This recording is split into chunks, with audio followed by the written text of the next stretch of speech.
तो इस एपिसोड की शुरुआत होती है और शुभ अपने प्रोफेसर को एक कहानी सुना रहा होता है। कुरुक्षेत्र के युद्ध में जब क्षत्रिय धर्म का पालन होना बंद हो चुका था और युद्ध में आ चुका था छल और कपट, तब युद्ध के 13 दिन पर कौरव सेनापति गुरु द्रोणाचार्य के नेतृत्व में चक्रव्यूह रचा गया।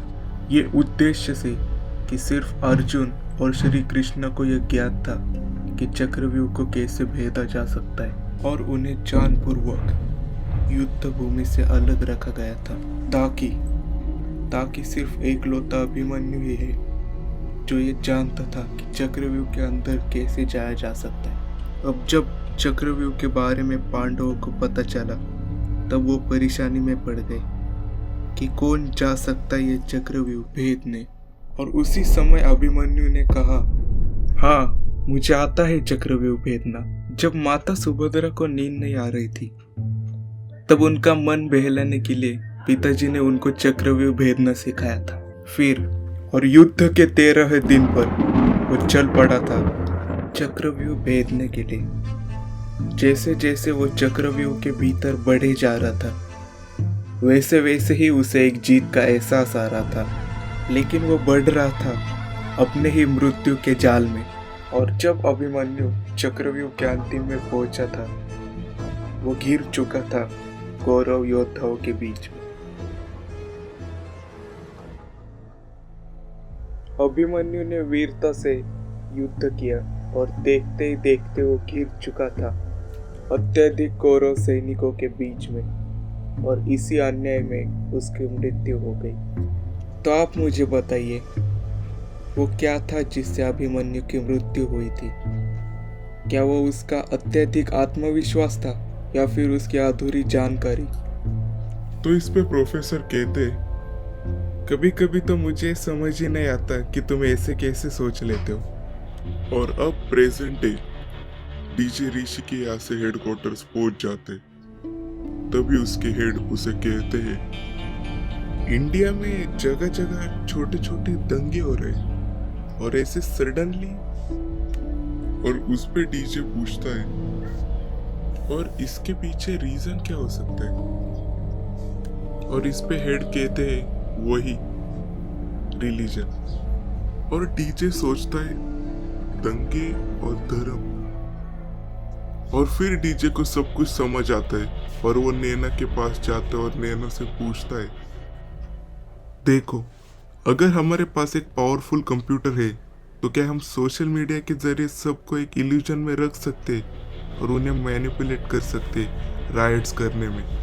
उस पे नैना कहती है, बिल्कुल ऐसे किया जा सकता है। तो उस पे डीजे कहता है, जब मैं ऋषि के यहाँ गया था तब उन्होंने मुझे ये कहा था, कलयुग में कली के पास 2 सेनापति होंगे, कोका और विको का। कोका इल्यूजन दिखाता है और विको का स्ट्रेटेजी बनाता है। तो अब हम इसे आज के हिसाब से देखें तो कली निखिल है और उसके 2 सेनापति कोका है सोशल मीडिया और विको का है उसका पावरफुल कंप्यूटर।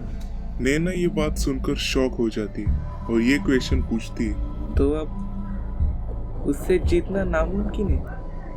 तो डीजे कहता है, नहीं, कोका और विकोका को ब्रह्मदेव से वरदान मिला था कि उन्हें एक साथ नहीं मारा जा सकता लेकिन अलग अलग करके मारा जा सकता है। तो नैना कहती है, तो हमें सोशल मीडिया को कंप्यूटर से अलग करना होगा, लेकिन कैसे?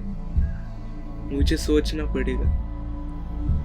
और डीजे ये बात प्रेस कॉन्फ्रेंस में बताने की बात करता है, लेकिन उसके हेड उसे ये कहकर मना कर देते हैं, इससे कुछ इम्पैक्ट होने वाला नहीं है और दूसरी कंट्री हमारी गवर्नेंस पर सवाल उठाएगी, इससे हमारी प्रॉब्लम्स और ज्यादा बढ़ेगी बजाय कम होने के।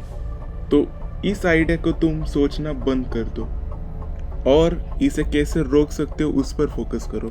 और उसी वक्त वहां पर नैना आ जाती है। देखो हम इसे टोटली रोक तो नहीं सकते लेकिन डिले जरूर कर सकते। अगर हम शुभ के एल्गोरिदम का काउंटर एल्गोरिदम बना सके जो कंटेंट शुभ का एल्गोरिदम प्रमोट नहीं कर रहा है, हमारा एल्गोरिदम उसी कंटेंट को प्रमोट करेगा। सो उससे शुभ कम मैनिपुलेट कर पाएगा। लेकिन इस सब के लिए हमें सुपर कंप्यूटर चाहिए होगा। इस पे डीजे थोड़ा चिंतित हो जाता है। नहीं, हम नहीं कर सकते ऐसा करते हैं तो वेदर अपडेट्स नहीं मिलेंगी और इससे ट्रांसपोर्ट पे भी इफेक्ट आएगा। This could eventually slow down our economy. इसकी कोशिश उसने पास्ट में भी की है, ये भी उसका प्लान का पार्ट हो सकता है। तो इस पे नैना कहती है, We need to lose small battles in order to win the war.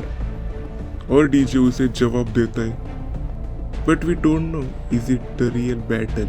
हम ये सब स्पेकुलेट कर रहे हैं। तभी निखिल असुर बनकर लाइव आ जाता है और कहता है, तुम लोग जिसे सच समझते थे वो सब झूठ है। प्रोजेक्ट माया वो सब सच दिखाएगा जो तुमने हमेशा से अनदेखा किया है, और वो सब अब बदलने वाला है कल। और ये बोलते ही 12 आवर्स का काउंटडाउन शुरू हो जाता है।